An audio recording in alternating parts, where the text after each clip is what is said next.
Hi, I'm Ryan. I'm the co-founder of Vaer Watches, and today I'm going to show you how to install one of our single pass straps.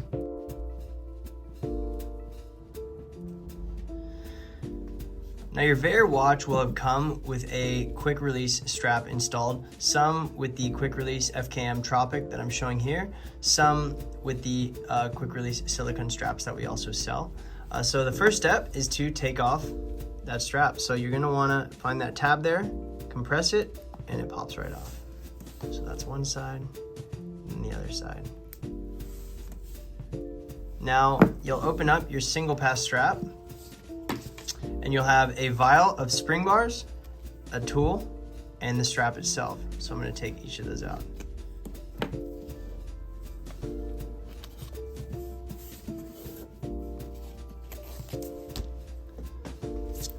Now, it's very important to note one thing here. Your quick release straps have integrated spring bars. So the spring bar is actually built into the strap. Your single pass strap has independent spring bars. So traditional watches before the invention of quick release spring bars, which are now widely used, had these spring bars here, which need to be installed and uninstalled with each strap. And so this vial will come with 4 spring bars. I'm going to take out a couple here.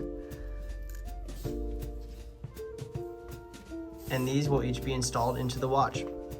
Now the first step is to install the spring bars. Now they're called spring bars because there is a little spring on each end.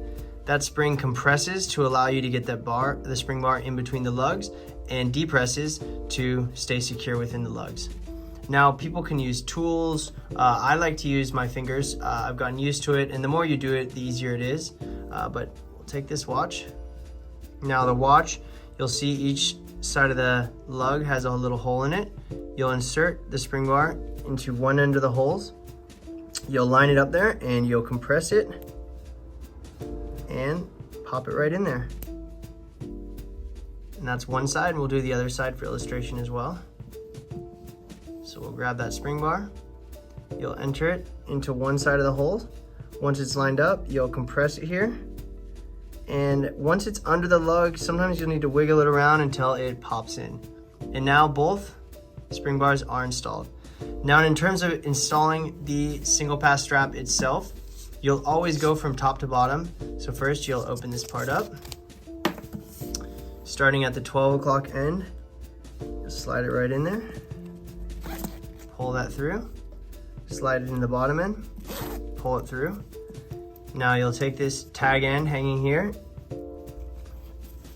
slide it in, and your single pass strap is installed. Now, when wearing your single pass strap, you'll find that often, depending on the size of your wrist, you'll have a bit of extra slack. So let's get that there. Now, if you put the strap on and you have some extra tag end strap, that's not abnormal, totally fine. You'll simply tuck that back in to the keepers. So you can slide that in there, and that will hold the extra slack. Now quickly I'll walk you through uninstalling the strap and spring bars. So you're gonna go ahead, remove the strap. You'll pull that tag end out again, and easy, just slides right out. And now you're left with the watch with 2 spring bars on. And so you may want to go back to one of your quick release straps. In order to do so, you'll have to take those spring bars off. Now, because we have the tool, we'll go ahead and use it. But you can take these spring bars off with scissors, with a knife, anything that can grip that little notch right in there. Now with the tool, it's relatively easy. This tool is made specifically for spring bar removal. So you'll line it up, you compress it, and that's it. And the spring bar might go flying, that's okay.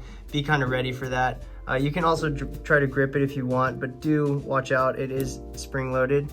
Now in that case, I compressed it, popped it off, and the spring bars are removed.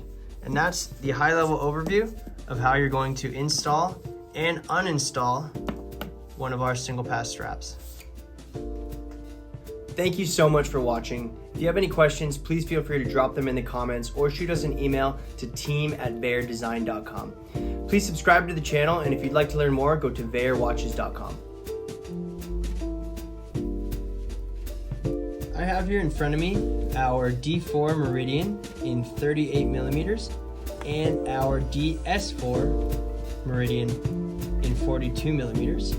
Now, for the sake of our getting started and operation of the watches, they have relatively the same operation and functionality overall.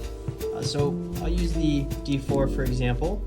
So you're looking at this watch. The first thing is the bezel.